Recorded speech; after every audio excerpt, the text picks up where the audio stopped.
Ang nakaraan. Ang naging plano ay ang pasukin ang demonic realm, at pabagsakin ang adversaries at high priest ng grupong kulto, kaya lang hindi kaagad nagpakita ang mga ito at ibang laban ang naunang kinasagupan nila.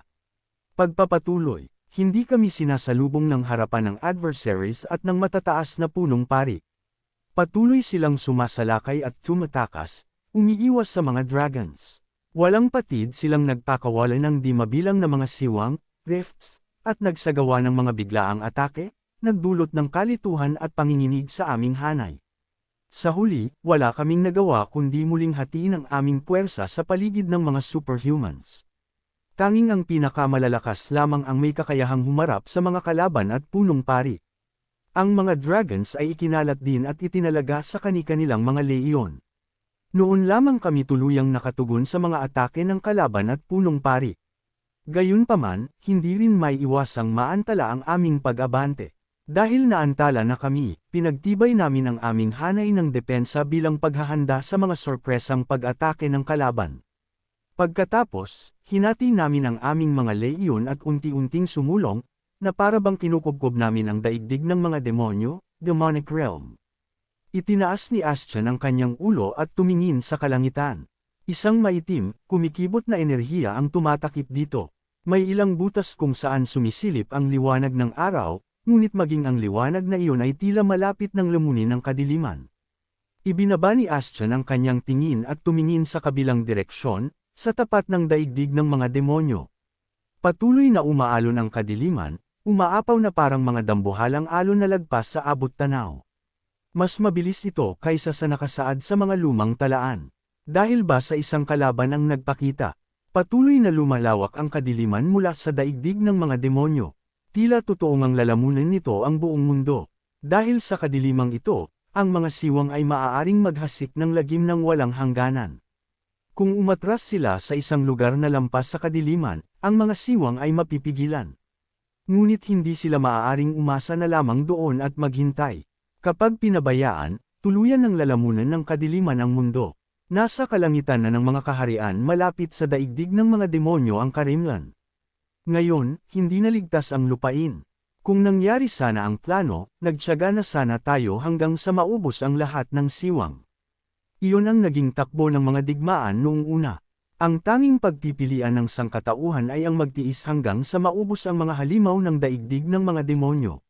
Ganyan nagsimula ang napakaraming dakilang digmaan.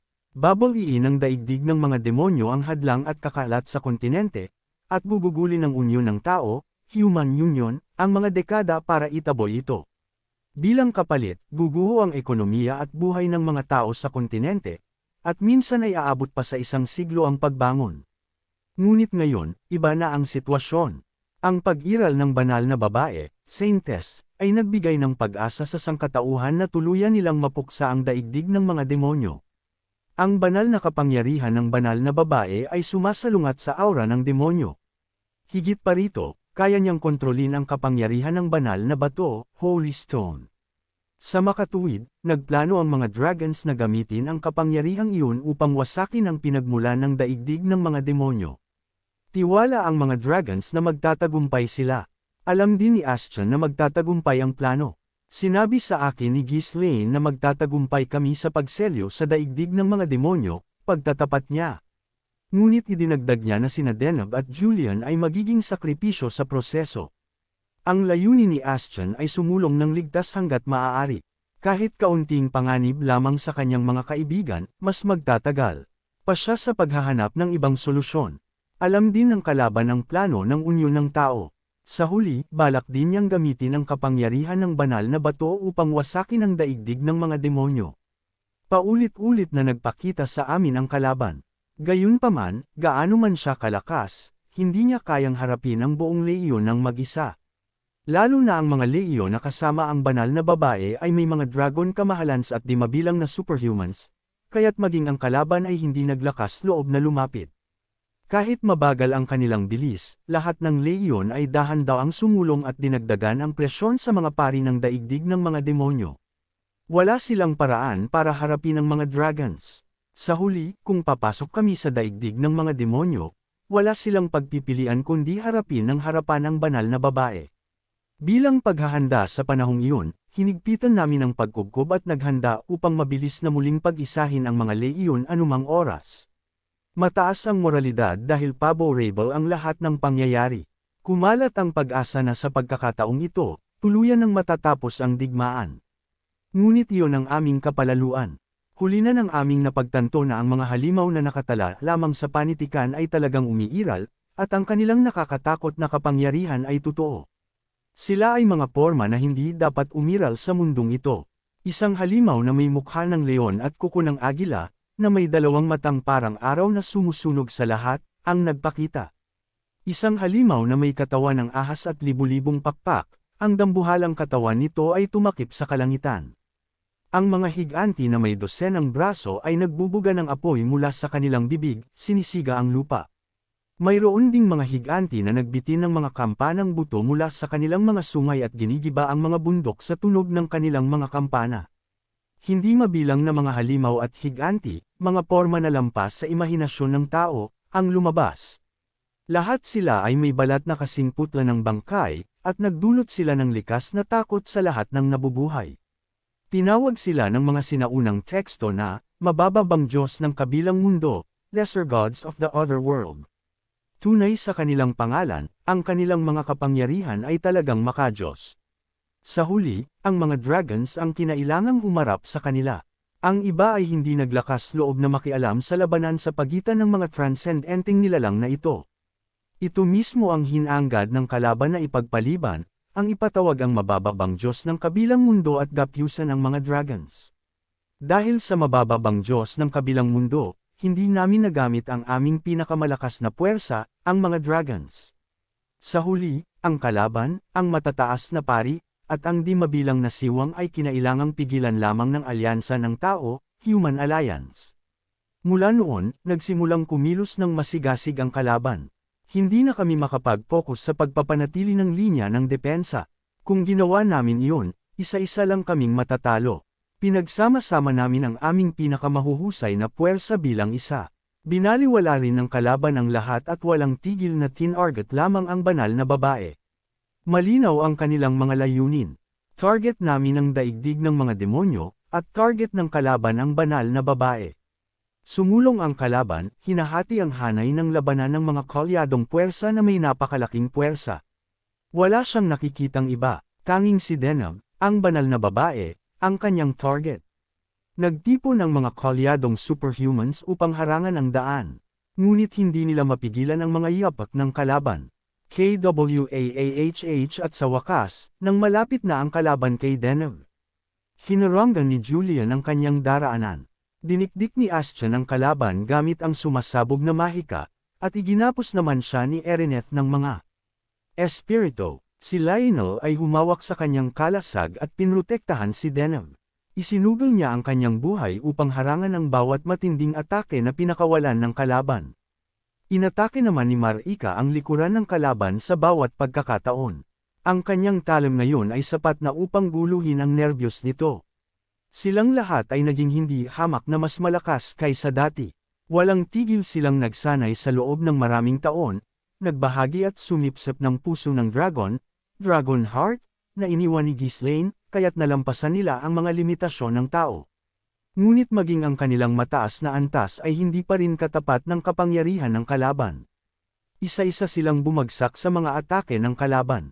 Sa kabila ng kanilang tumaas na kasanayan, nanatiling isang hindi malalampasang pader ang kalaban. Ngunit naroon si Deneb. Ang kanyang banal na kapangyarihan ay kayang pahiniin ang aura ng kalaban at palakasin ang kanyang mga kaalyado. Lalo na, ang channeling na kanyang ginawa ay pumihil sa pagkalat ng kadiliman ng kalaban, na bumalot sa larangan ng digmaan. Tinarget ng kalaban si Deneb hanggang sa huli, ngunit sa huli ay nabigo. Patuloy na bumangon ang mga superhumans, walang tigil na humaharang sa kanyang daraanan. Gayunpaman, hindi pa ba oras? Umatras ang kalaban sa kadiliman, nag-iwan lamang ng isang mahiwagang pahayag. Paulit-ulit kaming nagkasagupaan ng ganito. May mga sandali ng malapit ng kamatayan, ngunit pinrotektahan namin si Deneb ng buong lakas. Alam naming lahat na kung wala siya, hinding-hindi namin mapapanalunan ang digmaang ito. Ang kalaban ay parang isang hindi malalampasang pader. Ngunit salamat kay Deneb, nagpatuloy kami sa pakikipaglaban ng hindi namamatay. Sa tuwing umaabot kami sa bingit ng kamatayan, lumalakas kami. Ngunit hindi lang kami ang lumakas. Ang mga punong pari ng daigdig ng mga demonyo, na pinalakas ng kalaban, ay unti-unting dumami at lumakas. Ang mga punong pari ay hinarap ng iba pang mga superhumans, kaya ang larangan ng digmaan ay isang masikip na balanse ng kapangyarihan, isang digmaan ng pagpapahina. Ang pinakamalakas sa mga punong pari ay ang apat na nilalang na tinawag na apostles. Orihinal na tinawag na mga propeta, kinuha nila ang pangalang apostles matapos magpakita ang kalaban. Dalawa sa kanila ay mga bagong apostles na binigyan ng misyon na palitan ang mga namatay ng propeta na sina Rahamad at Tagma. Maraming impormasyon ang iniwan ni Ghislaine kay Astian, lalo na dahil kailangan siyang maglingkod bilang tagapayo nito matapos siyang umalis. Matapos mamatay sina Rahamad at Tagma, sinabi ni Ghislaine kay Astian, apat talaga ang tinatawag na apostles. Sina Rahamad at Tagma, pareho silang apostol. Sa tingin ko ay tinatawag silang mga propeta ngayon dahil hindi pa namin natagpuan ang hari. Kaya, ngayon na napatay na natin ang dalawang iyon, nagbago na ba ang hinaharap? Dahil patay na ang mga mapanganib, nabawasan ang mga pagkakataong magsakripisyo sina Julian at Deneb, hindi ba? Marahil sa tingin ko pero hindi ko magagarantiya. Ang mahalaga ay patay na ang mga nagbanta sa hinaharap. Unti-unti itong nagbabago. Oo, sana nga. Naniwala akong nabago ko ang hinaharap. At inakala kong binabago ko pa rin ito. Ngunit nagpakita ang mga bago, malalakas na figura, na kasing lakas din ng dalawang apostol na namatay na. Gusto kong maniwala na pinilit lamang nila ang isang taong may hindi sapat na kasanayan na punan ang kanilang mga posisyon. Ngunit sa isang punto, isang pakiramdam ng pagkabahala ang nagsimulang lumaki sa loob ko. Talaga bang nabago namin ang hinaharap? Gaano man kami magpumiglas, hindi ba't ang lahat ay kalaunan ay hahanap ng lugar nito upang makamit ang isang itinakdang kahihinatnan? Ang pakiramdam ng pagkabahala na iyon ay hindi madaling mawawala. Hindi, sinabi ko sa sarili ko na hindi ito maaaring mangyari. Hindi ba't paulit-ulit na binigyang diin ni Ghislaine na tiyak na kaya niyang baguhin ang hinaharap? Kung hindi niya kayang baguhin ang hinaharap, bakit siya pumunta sa nakaraan upang magbukas ng daan para sa amin? Salamat kay Ghislaine, mas mabilis kaming lumakas kaysa sa aming orihinal na kasaysayan, at salamat doon, nagawa naming pigilan ang aming kasalukuyang kalaban. At magiging mas malakas pa kami sa hinaharap. Tulad ng inaasahan ni Astian, ang Julian Mercenary Corps ay lumakas sa bawat labanan laban sa kanilang mga kalaban. Dahil ang iba pang superhumans ay kailangang makipaglaban sa mga apostles at punong pari, hindi may iwasang nabawasan ang bilang ng mga taong nagbabantay kay Deneb. Gayunpaman, habang mabilis na lumalaki ang lakas ni Julian, ang oras na kaya niyang pigilan ang kalaban ay unti-unting tumataas. Siyempre, mas mahina pa rin si Julian kaysa sa kalaban. Gayunpaman, ang banal na kapangyarihan ni Deneb at ang kapangyarihan ng Espiritu ay bumawi sa kanyang mga pagkukulang. Dahil dito, palaging bahagyang sumasala ang kalaban sa pagpatay kay Deneb. Nagdadala siya ng mas malalakas na apostles at pari sa bawat pagkakataon, ngunit sina Julian at ang kanyang mga kasama ay mas malakas din kaysa dati. Nagbanggaan ang espada ni Julian at ang kamay ng kalaban. Sa sandaling iyon, ang pulang mga mata ng kalaban ay nagningas ng nakakatakot. Hindi ko maintindihan. Nabatid ko ang aking misyon. At alam kong magtatagumpay ito. Pero bakit hindi ko kayang patayin ka at ang banal na babae? Mula sa simula hanggang sa kasalukuyan, mas malakas ang kalaban kaysa sinuman sa alyansa ng tao. Maging ang isang dragon ay hindi siya kayang pigilan ng mag-isa. Anuman ang kanyang gawin, hindi niya kayang patayin ang banal na babae. Palagi siyang bahagyang sumasala, at kapag muli siyang naghanda, mas malakas na ang kanyang kalaban. Sa kabila ng kanyang pinakamahusay na paghahanda, pareho ang resulta sa bawat pagkakataon. Ang parehong sitwasyon ay paulit-ulit na nangyayari, na para bang hindi niya na kailanman mapapatay ang banal na babae. Ramdam pa rin niya ang napakalaking kadena ng tadhana na nagpapabigat sa kanya. Hindi pa oras, iyon ba ang sinasabi mo? Hindi pa ba ipinagkakalob ng tadhana sa inyo ang kamatayan? Sa mga salita ng kanyang kalaban, dahan-daang nagsalita si Julian. Naghanda kami ng kasing dami ng ginawa mo. Hinarap namin ang kamatayan ng di mabilang na beses. Ibinigay namin ang aming sarili sa pagsasanay ng hindi nagpapahinga ni isang araw. Lahat kami ay nagsumikap ng husto upang makuha ang lahat ng iniwan ni Ghislaine. Kaya, huwag mong hatulan ito sa pamamagitan ng mga salita tulad ng tadhana o kung ano paman. Umindayog ang espada ni Julian sa kanyang kalaban. Sa bawat indayog, dala nito ang kagustuhan ng malawak na mundo. Hindi lang iyon. Ang mga espiritu ng lahat ng katangian na nakapalibot kay Julian ay umatake rin sa kalaban. Bawat isa sa mga espiritu, na lumaki ang kapangyarihan, ay nagtataglay ng mga kapangyarihan na lumalagpas pa sa isang superhuman. Para bang ang bawat nilalang sa mundo ay kasama ni Julian. Lubhang lumakas si Julian sa mga taon ng pakikipaglaban sa daigdig ng mga demonyo. Maging ang kalaban ay hindi na siya kayang harapin ng hayagan. Kumalat ang kadiliman, iniiwasan ang atake ni Julian. Nagningning ang mga mata ng kalaban at nagtanong siya, "Sino si Ghislaine?" Ang pangalang iyon ay kakaibang nakakagulo. Sino ang taong nagturo sa iyo ng lahat? Nasaan siya ngayon? Bakit hindi pa siya nagpapakita sa mahalagang digmaang ito hanggang ngayon? Hindi sumagot si Julian. Nananatili siyang tahimik, nakatuon lamang sa pagsibat sa kalaban. Maraming beses nagbanggaan ang atake ng dalawa. Habang lumilipas ang oras, unti-unting naitulak paatras si Julian. Gayunpaman, gaano man kalakas ang kalaban, hindi niya kayang hawakan ang kapangyarihan ng Diyosa na kumalat sa larangan ng digmaan na ito. Malulutas ang problema sa pamamagitan lamang ng pagsira sa banal na babae, ngunit para magawa iyon, kailangan niyang talunin si Julian. Gayunpaman, hindi madaling bumagsak si Julian. Muling pagkabigo, dahan-daang umatras ang kalaban.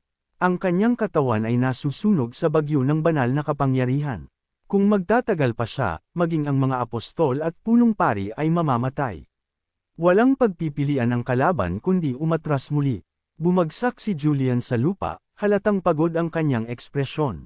Pareho ang naramdaman ng kanyang mga kasamahan na nakipaglaban sa mga apostol. Ang kanilang mga labanan ay laging ganito, delikado, bahagyang nakakapit. Ngunit ang katotohanang nakakapit sila ang pinakamahalaga. Nanalo ulit tayo. Umatras na ang kalaban. Nagsaya ang alyansa ng tao. Hindi mahalaga kung gaano kahirap ang labanan para sa kanila. Ang katotohanan na tinalo nila ang nakakatakot na kalaban at ang mga apostol ang tanging bagay na nagpainit sa puso ng lahat. Habang paulit-ulit na nangyayari ang parehong bagay, lumago ang kumpiyansa. At habang patuloy na pinipigilan ni Julian ang mga kalaban, isang bagong titulo ang ipinanganak para sa kanya. Mandirigma Julian. Kasama natin ang mandirigma. Sa mandirigma at sa banal na babae, magtatagumpay tayo. Si Julian, na laging nakatayo sa unahan at nakikipaglaban sa kanyang mga kalaban, ay nakakuha ng titulong mandirigma. Nang unang sabihin ito ni Ghislaine, inakala kong katawa-tawa ito, ngunit nang tawagin na talaga si Julian ng ganoon, isang kakaibang awkward ngunit kamangha-manghang damdamin ang dumating sa kanya. Mandirigma Julian. Ito ay isang pangalan na nagbigay ng pag-asa sa lahat, kasama ang banal na babae na si Denham. Dahil ba sa titulo ng mandirigma? O dahil ba sa bigat ng responsibilidad? Patuloy na isinugal ni Julian ang kanyang buhay at nakipaglaban sa kanyang mga kalaban pagkatapos noon, at lumalakas siya sa bawat laban. Sina Julian at Denham ay tunay na mga himala na ipinagkaloob sa sangkatauhan. Tinawag ng mga tao ang aking mga kaibigan at ako bilang mga kasama ng mandirigma at sinabing kami rin ay mga himala. Ganoon na kami kalakas. Siyempre, nahihiya ang lahat maliban kay Kyle. Kasalukuyan din akong may karelasyon ngayon. Patuloy kaming lumalakas. At sa bawat pagkakataon, tinitiis namin ang mga atake ng aming mga kalaban at nananalo. Nagpatayan ang mga dragons at ang mabababang Diyos ng kabilang mundo, at ang kanilang bilang ay lubhang nabawasan. Sa huli, wala nang nagawa ang kalaban kundi umatras, at sinamantala namin ang puwang at sumulong ng walang patid patungo sa daigdig ng mga demonyo. Sa wakas ay nakarating kami sa pasukan ng daigdig ng mga demonyo. Ito ang kuta ng kalaban, kaya walang paraan upang malaman kung anong panganib ang naghihintay. Nanatili akong mapagbantay. Paulit-ulit kong binalaan sina Julian at Denham na mag-ingat, at humiling din ako sa dragon kamahalan na bigyan ng prioridad ang kanilang kaligtasan. Ang kumpletong tagumpay ay hindi na malayo. Kasama si Ghislaine, pinilipot namin ang itinakdang hinaharap at nakarating kami rito. Kaya, dapat naming tiyak na tatapusin namin ang digmaang ito nang hindi kayo isinasakripisyo. 10 taon. Ibinaba ni Ashton ang kanyang panulat at panandaliang huminto sa pagsusulat. Lubusan ng 10 taon ang lumipas mula nang magsimula ang digmaan. Ang alyansa ng tao, Human Alliance, ay sa wakas ay nakapasok na sa bingit ng daigdig ng mga demonyo, Demonic Realm, pagkatapos ng 1 dekada. Marami ng sakripisyo ang nagawa, maging ang Commander-in-Chief ng alyansa, si Duke Stephen, ang ama ni Lucian, ay nasawi. Gayunpaman, ang natitirang mga puwersa ng alyansa ay naging hindi hamak na mas matindi at mas malakas. Mas maraming superhumans ang ipinanganak kaysa sa mga namatay sa digmaan, at ang mga sundalo ay madaling nakakaharap ng 10 siwang, rifts, ng mag-isa. Ang mga kabalyero ay hindi na kailangan pang banggitin. Dahil sa pagiging mapagbigay sa pamamahagi ng mana cultivation methods ng bawat bansa, araw-araw ay may mga bagong gumagamit ng mana ang lumilitaw. Kahit na naging ganito kami kalakas, kulang pa rin kami. Naabot na ni Ashton ang 9th Circle level 5 taon na ang nakalipas. Mabilis ding lumakas ang kanyang mga kaibigan, umaabot sa katulad na taas. Ang alyansa ng tao ay naging pinakamakapangyarihang puwersa sa kasaysayan. Kung gugustuhin nila, kaya pa nilang manghuli ng mga dragon. Sa kabila nito, hindi pa rin nila kayang talunin ang kanilang kalaban, adversary.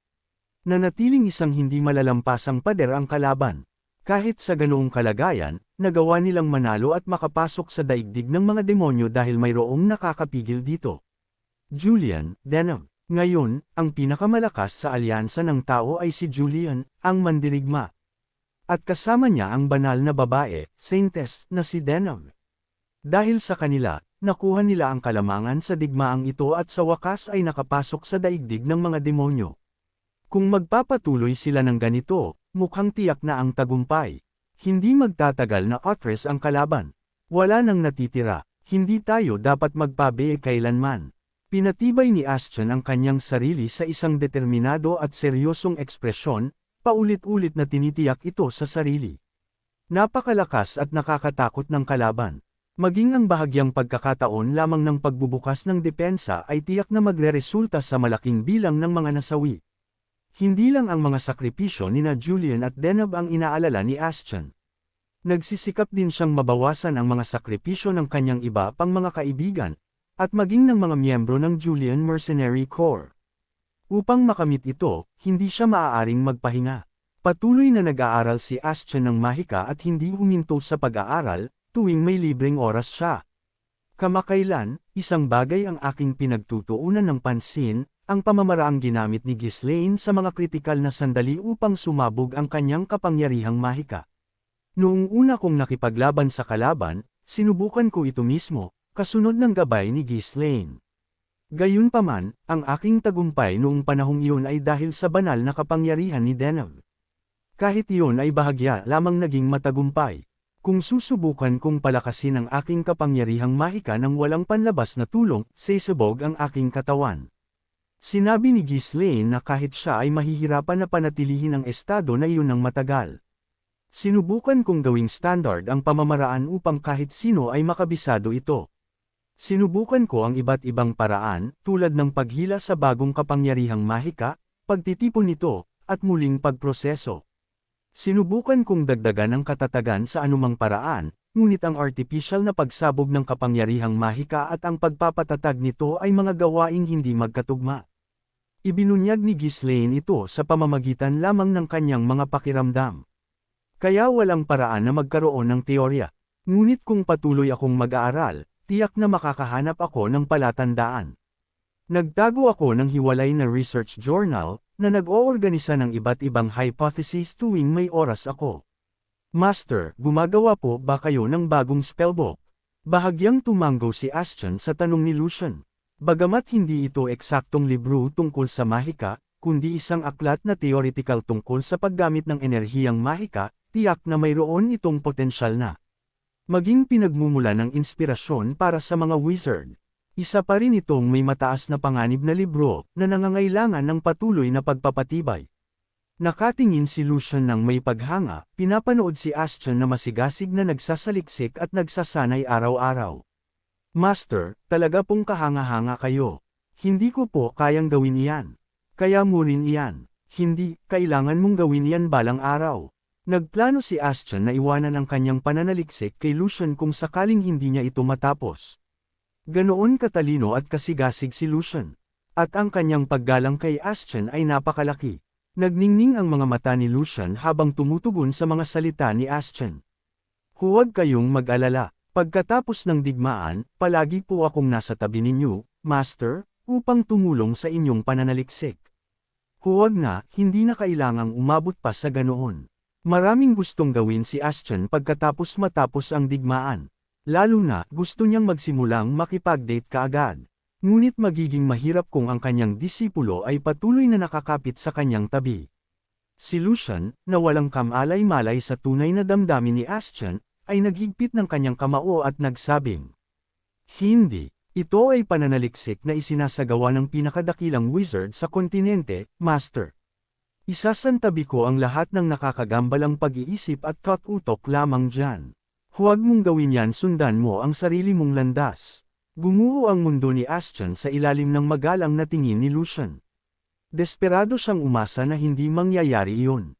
Sa mga unang araw ng digmaan, si Lucian ay nakakulong sa mga tungkulin ng suporta sa likuran.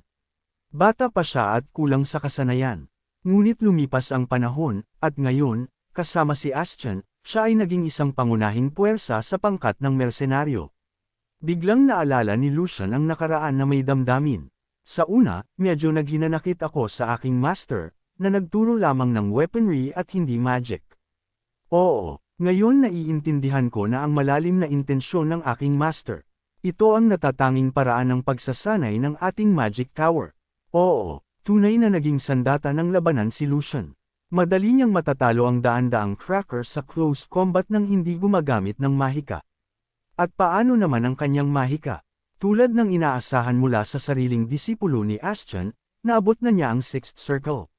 Siya ay tunay na isang nangangakong talento sa loob ng imperyo. Pinunasan ni Lucian ang kanyang ilong at tumawa ng may pagkamahiyain. Isang karangalan po talaga na maging, nag-iisang, tagapagmana ng napakagandang magic tower. Dahil namana na ng aking kapatid ang lahi, balak ko po talagang ayelay ang aking buhay sa Magic Tower. Kaya huwag mong sabihin iyan. Maingat din akong pipili ng susunod na tagapagmana. Tutal, kami ay isang Magic Tower na may isang tagapagmana lang. Hindi ako gagawa ng isang solong paghalili. Gusto nang sumigaw ni Ashton nang hindi noon din. Iyon ay walang kasiguraduhang dahilan lamang ni Ghislaine para hindi tumanggap ng mga disipulo.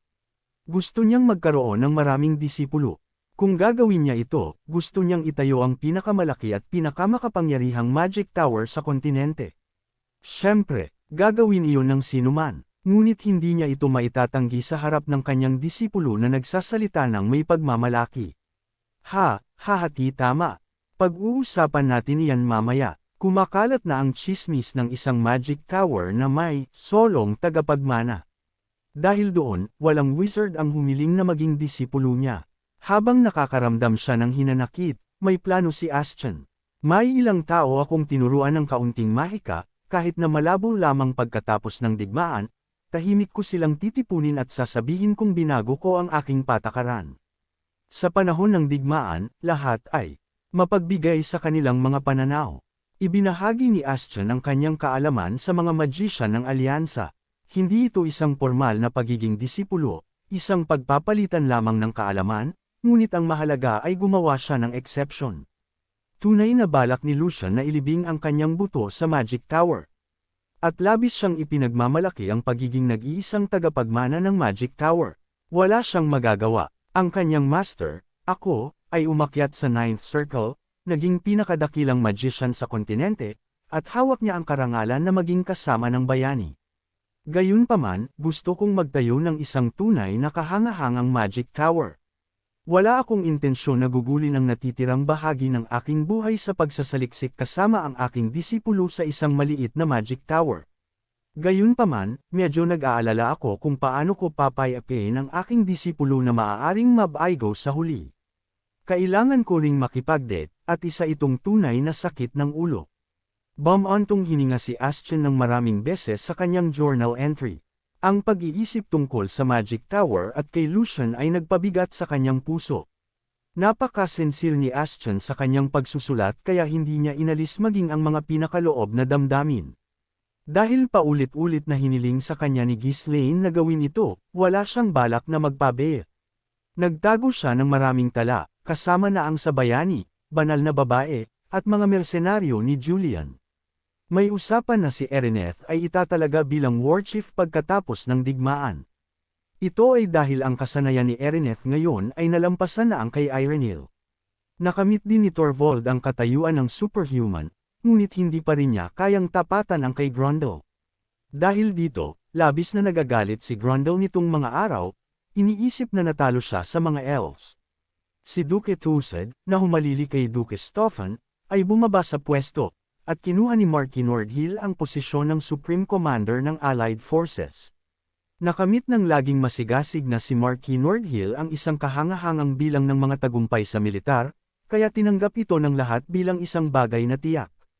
Sina Rio at Marquis Valesant ay malaking tulong din sa digmaan.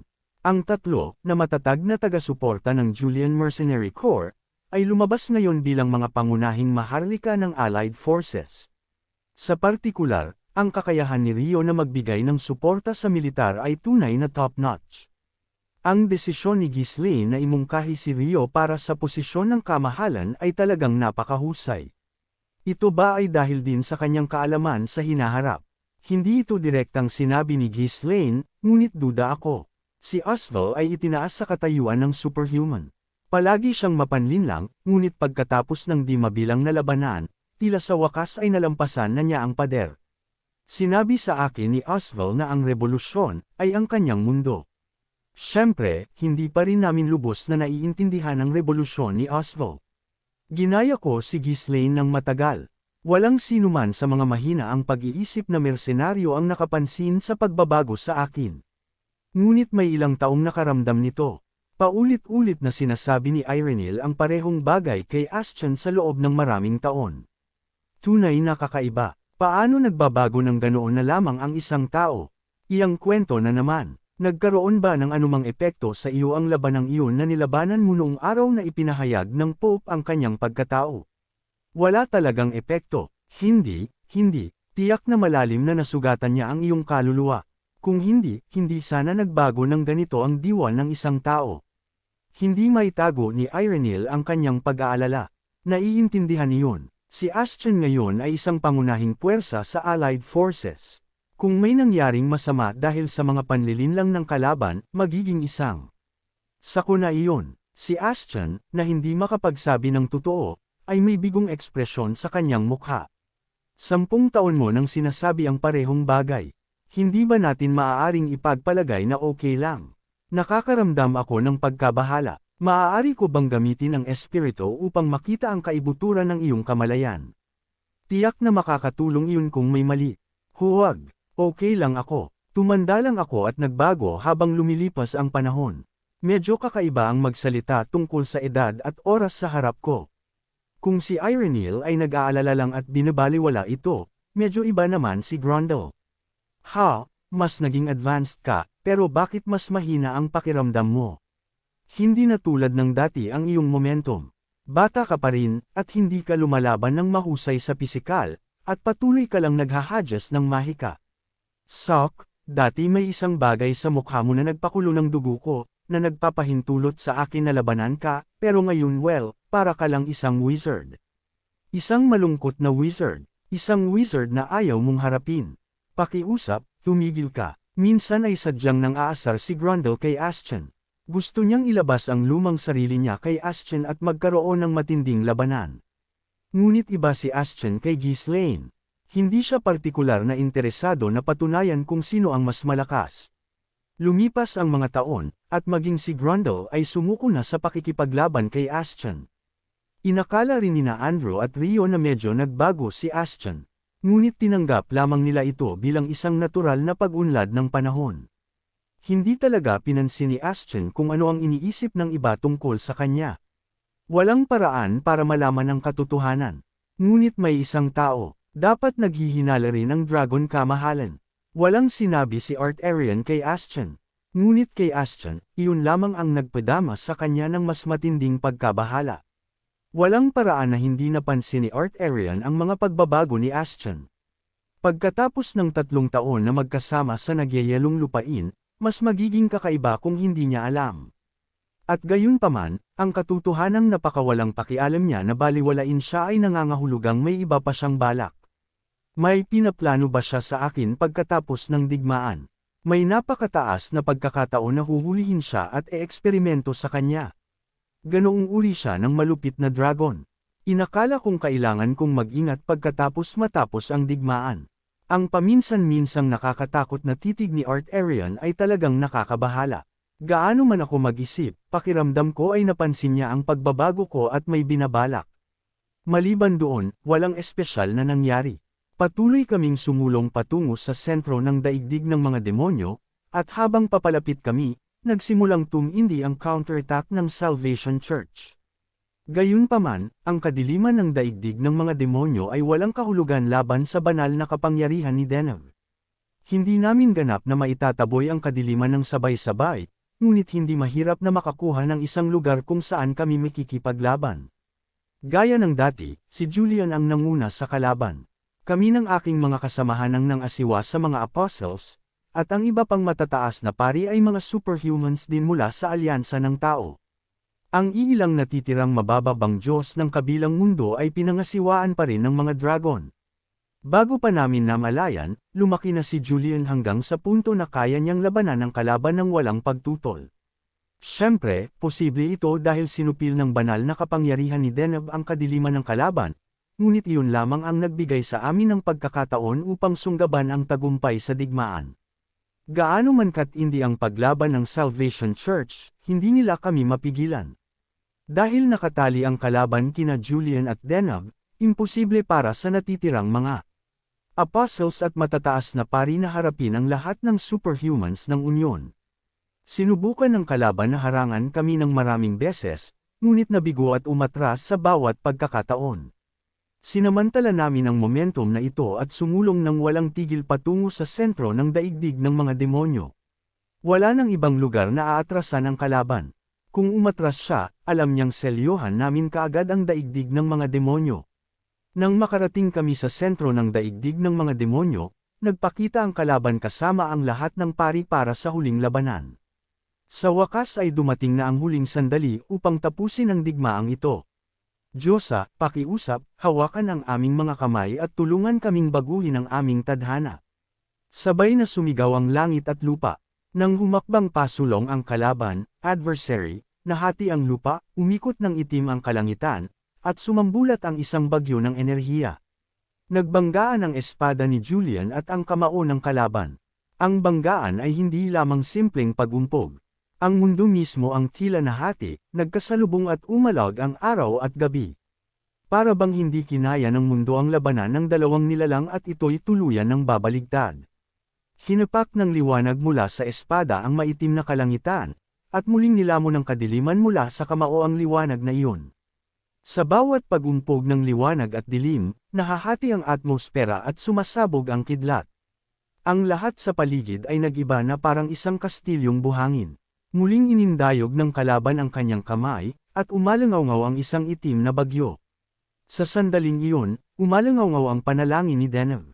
Isang pilak na liwanag ang bumaba mula sa kalangitan, na nagtaboy sa bagyo. Sinamantala ni Julian ang pagkakataon. Habang itinaas niya ang kanyang espada, di mabilang na enerhiya ng mga espiritu ang damaloy patungo sa kanya. Nang umindayog ang espada, nalunok ang paligid sa liwanag. Ang mga sinag ng liwanag ay tumama at lamagos sa kalaban. Pagkatapos, ngumiti ang kalaban. Talaga namang kahanga-hanga kayo, dati simpleng mersenaryo lamang, ngunit napakalaki na ng inyong iginanda. Sumambulat ang kadiliman mula sa kanyang katawan. Hindi yun simpleng bagyo ng kapangyarihang mahika. Ito ay isang alon ng kawalan ng pag-asa na nagpapawi maging ng sinag ng bituin sa langit. Ngunit tinitiis ni Julian ang kadiliman. Binalot ng banal na kapangyarihan ni Deneb ang kanyang katawan, na nagliliyab ng isang marangal na liwanag. Ang dalawa ay naging isa, na tinitiis ang kapangyarihan ng kalaban. Hindi, habang lumilipas ang oras, unti-unti na nila itong naitutulak pabalik. Ang labanan na nagpapayanig sa mundo ay hindi lamang sa pagitan ng mandirigma, ng banal na babae, at ng kalaban. Ang isa sa mga apostles ay nagindayog ng isang itim na sibat, at malalim na nahati ang lupa. Ngunit tinitiis ni Lionel ang atake at sumusulong. Ngayon, hindi na niya kailangang protektahan si Deneb. Dahil sina Julian at Deneb ay buong giting na nakikipaglaban sa kalaban. Ang pagsingil sa apostle ay mas malaking tulong sa Allied Forces. Ang mabigat na espada ni Lionel ay tumama sa apostle. Ang kanyang mga paggalaw ay hindi natitinag, kaya maaari na siyang ituring na isang huwaran para sa mga kabalyero. Umalog ang apostle na parang multo, naghahanap ng butas sa depensa ni Lionel. Ngunit matatag na nakatayo si Lionel na parang pader, nakaharap sa apostle. Gaano man kadipang karaniwan ang atake, hindi ito makakapasok sa depensa ni Lionel. Habang lumilipas ang oras, nagsimulang magpakita ng mga palatandaan ng pagkainip ang apostle. Sa kabaligtaran, kalmadong nagpatuloy si Lionel sa pag-atake. Ang isa pang apostle ay nakikipaglaban kay Erineth. Umakyat sa kalangitan ng apostle, nagpapaulan ng kadiliman. Kuwak ang kadiliman na ibinuga ng apostle ay paulit-ulit na. Hinarangan ng espiritu ni Erineth. Ang apostle, na sa halip ay nalilito sa sopistikadong mahika ng espiritu ni Erineth, ay abala sa pagtataboy ng mga atake. Sumapi ang mga espiritu ng apoy at hangin, nagpakawala ng isang napakalaking bagyo ng apoy. Nagbukas ang apostle ng isang tabing ng kadiliman upang harangan ito, ngunit kinain ng mga apoy ang lahat. Pagkatapos, habang tumalon si Erineth sa puwang at inabot ang kamay, isang nakasisilaw na esmeralda na enerhiya ang tumama sa apostle. Wala nang nagawa ang apostle kundi umatras. Ngunit napagtanto niya na kung magpapatuloy siya sa landas na ito, hindi maiiwasan ang pagkatalo. Banal na kapangyarihan. Isang dambuhalang siwang sa kalangitan ang bumukas, na nagbuhos ng isang nagliwanag na liwanag. Unti-unting pinawi ng himala ng banal na babae ang kadiliman. Habang nagpapatuloy ito, hindi maiiwasang hina ang mga pari ng Salvation Church. Mas malala rin ang sitwasyon ng iba pang apostles.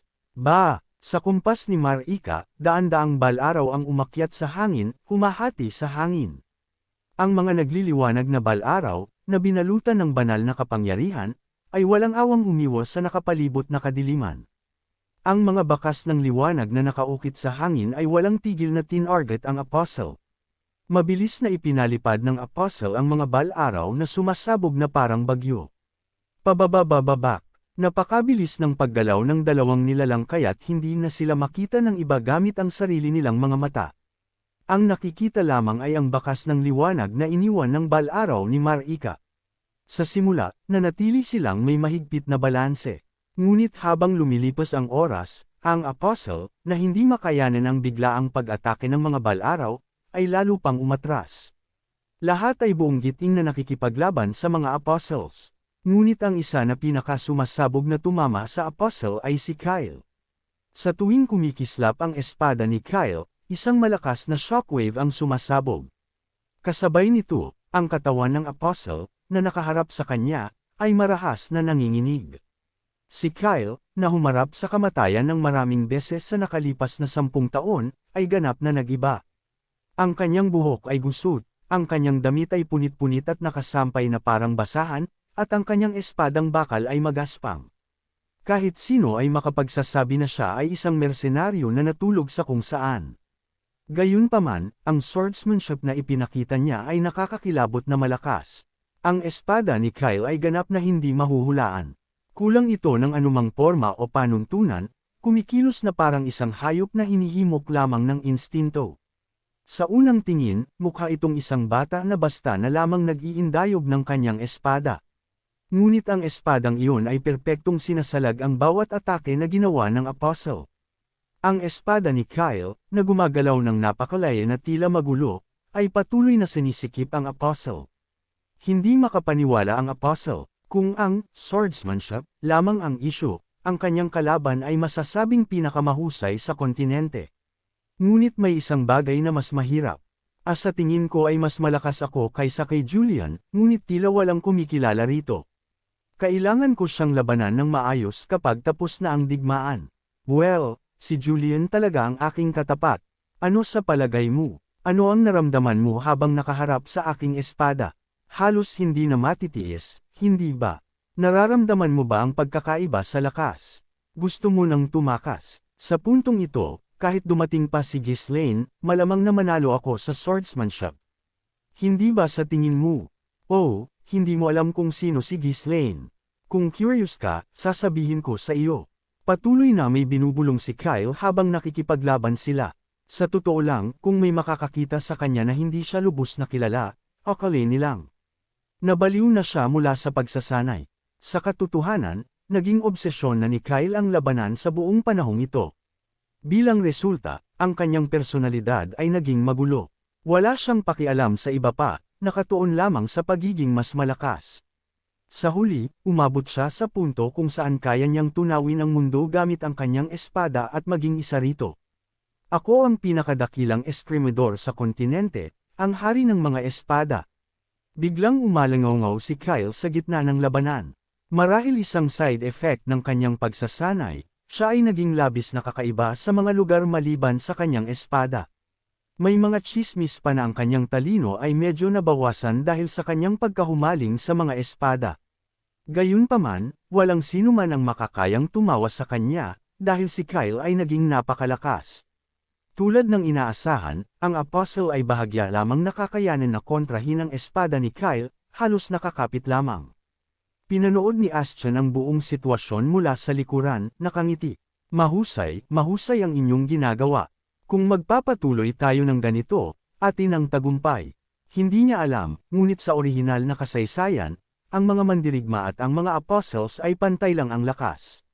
Gayunpaman, salamat kay Ghislaine, mabilis silang lumakas, at sa huli ay nakakuha ng kalamangan laban sa mga apostles. Bukod pa rito, hindi na kailangang harapin ni Ashton ang mga apostles tulad ng sa orihinal na kasaysayan.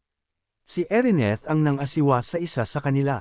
Sa orihinal na kasaysayan, nang mamatay si Ironhill, hindi sana iyon posible. Kailangang pamunuan ni Erineth ang mga elves at bumuo ng isang pivot point sa Porma Sion. Ngunit ngayon ay buhay si Ironhill. Kaya't si Erineth ay maaari pa ring harapin ang mga apostles bilang miyembro ng Julian Mercenary Corps. Dahil dito, si Ashton, na ngayon ay malaya, ay maaaring magbigay ng napakalaking suporta mula sa likuran. Umakyat siya ng mataas sa kalangitan at iniabot ang kanyang staff sa isang direksyon. Lightning rod, tungkod ng kidlat. Sa isang iglap, kumislap ang liwanag mula sa dulo ng staff, at isang napakalaking kidlat ng mahika ang sumambulat. Tinangay nito ang mga crackers at tinamaan ang punong pari, high priest, ng Salvation Church.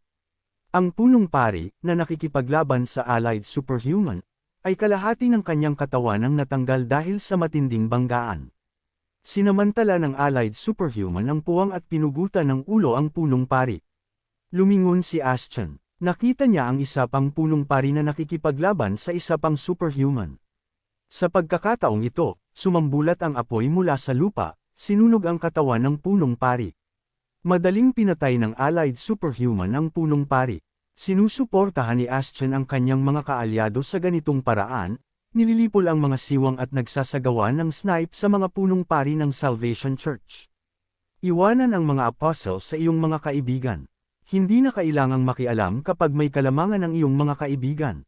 Sa katunayan, mas epektibo ang unti-unting bawasan ang lakas ng Salvation Church sa ganitong paraan. Ang kalayaan ng isang Ninth Circle Mage sa digmaan ay isang sakuna para sa kalaban. Ang taktikang ito ay humantong sa paulit-ulit na pagkatalo para sa Salvation Church, at ang kanilang lakas ay hindi may iwasang mabawasan. Sa wakas ay nagkaroon kami ng malinaw na pagkakataon para sa tagumpay. Isinaalang-alang namin ang posibilidad na tumakas ang aming mga kalaban, ngunit hanggat kaya naming selyohan ang daigdig ng mga demonyo, wala itong problema. Gaano man kalakas ang kalaban, kung iiwanan siyang mag-isa, sa huli ay mamamatay siya. Nakagawa na ako ng plano kung paano habulin ang mga labi at patayin sila kaagad. Matapos harapin ang karamihan sa mga punong pari, sinuportahan ko ang mga dragon na nakikipaglaban. Sa mabababang Diyos ng kabilang mundo sa labas. Ngayon na ang aking antas ay tumaas na upang makagawa ng tama sa kanila, ang mga mabababang Diyos ng kabilang mundo ay isa-isang bumagsak at naging alikabok. Sa kabila ng pagiging nasa sentro ng daigdig ng mga demonyo, ang bilis kung saan pinapalitan ang mga Rift People ay unti-unting bumagal. Ang maraming Rift People ay sa wakas ay halos lahat ay naubos na. Ang bilis kung saan sila lumalabas sa mga siwang sa loob ng daigdig ng mga demonyo ay hindi makasabay sa bilis kung saan sila nawawala sa aming mga kamay. Hindi na rin makapagbukas ang kalaban ng anumang siwang. Ito ay dahil kailangan niyang tiisin ang banal na kapangyarihan ni Deneb at labanan si Julian. Ang dakilang digmaan na tumagal ng buong 10 taon ay malapit nang matapos. Nagsimulang lumakas ang tibok ng aking puso sa pananabik. Ngunit hindi ako maaaring magpabeya hanggang sa ligtas na maselyuhan ang daigdig ng mga demonyo. Pinanatili ko ang aking pagiging kalmado. Umuwi sa sukdulan ng labanan nina Julian at ng kalaban. Walang sino man ang lumapit sa dalawa. Sa malawak na espasyo, sina Julian at Deneb lamang ang nakikipaglaban sa kalaban. Sa tuwing nagbabanggaan ang liwanag at kadiliman, nahahati ang kalangitan, nasusunog ang mga ulap, at nilalamon ng bagyo ang larangan ng digmaan. Dineplisan ng kadiliman ng kalaban ang balikat ni Julian. Sa isang iglap, sumabog ang dugong kirmisa mula sa katawan ni Julian. Gayunpaman, maging ang dugong iyon ay naging liwanag salamat sa banal na kapangyarihan ni Deneb. Hindi tumigil ang mga yapak ni Julian. Muli niyang itinaas ang kanyang espada. Pagkatapos ng ilang pag-umpog, nagsalita ang kalaban. Tiyak na naramdaman mo rin ito. Ang dakilang agos ng tadhana. Parang ang buong bagay na ito ay isang mahusay na planadong dula. Parang isang tadhana na hindi natin matatakasan gaano man tayo magpumiglas. Ang Ghislaine na binanggit mo ay wala pa ring makita ang sapat na lakas upang palakihin ka, at nagtataglay ng malawak na kaalaman. Kaya siya ba ang nakikialam sa ating tadhana ngayon? Nananatiling tahimik si Julian sa pagkakataong ito. Hindi niya lubos na maintindihan ang mga salita ng kalaban. Hindi, wala siyang intensyon na intindihin ang mga ito. Isang bagay lamang ang gusto niya, wasakin ang kalaban at protektahan si Deneb. Nagpatuloy ang kalaban, ang kanyang pulang mga mata ay nagliliyab. Ngunit wala pa rin akong pag-aalinlangan na magtatagumpay ako. Ang labanan ay nakatungo na sa pagkatalo ng Salvation Church. Gaano man kalakas ang kalaban, iyon ay isang kahihinatnan na hindi nila mababago. Maging ang natitirang mga dragon ay nagtitipon na patungo sa kalaban. Kahit alam ito, tumawa ng malakas ang kalaban. Dahil yan ang aming kapalaran. Sa sandaling iyon, isang pagsabog na para bang guguho ang langit at lupa ang nangyari. Nagkasakasama ang liwanag at kadiliman, nilalamon ang larangan ng digmaan. Maging ang mga sumusulong na dragon ay napalukso at huminto sa kanilang paggalaw. Nalunok si Julian sa kadilimang ito. Kung magpapatuloy siya sa landas na ito, hahatiin ang kanyang katawan at mawawala. Sa sandaling iyon, habang nagkakalat at gumuguho ang lahat, muling binalutan ng banal na kapangyarihan ni Deneb si Julian. Kumalat ang mga partikulo ng liwanag mula sa katawan ni Julian. Nakabawi na siya mula sa lahat ng kanyang sugat, at hinati niya ang kadiliman patungo sa kanyang kalaban. Kumislap ang espada ni Julian. Ang liwanag ay hindi simpleng liwanag ng espada. Ang biyaya ng banal, ang hininga ng mga espiritu, ang mga mithiin ng sangkatauhan, at ang kagustuhan ng mundo ay lahat ay binalutan sa kanyang espada. Umalog ang talam, umalangaw, hinahati ang langit at lupa. Kasabay nito, sumambulat ang mga alon ng liwanag na parang isang bagyo. Hindi. Ito ang espada na ginamit ng isang tao lamang. Para bang ang lahat ng buhay sa mundo ay nagbuhos ng kanilang huling lakas sa kanyang kamay. Iniunat ni Julian ang kanyang espada, binabalutan ito ng lahat ng ito. Isang trehektorya ng liwanag ang umunat patungo sa kalaban, at maging ang kadiliman ay nahati bago ito. Walang ipinakita na reaksyon ang kalaban. Tiningnan lamang niya ito nang may nagliliyab na pulang mga mata. Sa wakas, tinusok ng espada ni Julian ang dibdib ng kalaban. Sa sandaling iyon, tumahimik ang larangan ng digmaan, na parabang ang oras mismo ay huminto. Abangan! Kung nagustuhan po ninyo ang aking recap, huwag sana ninyong kalimutan ang mag-like o mag-comment. Maraming salamat.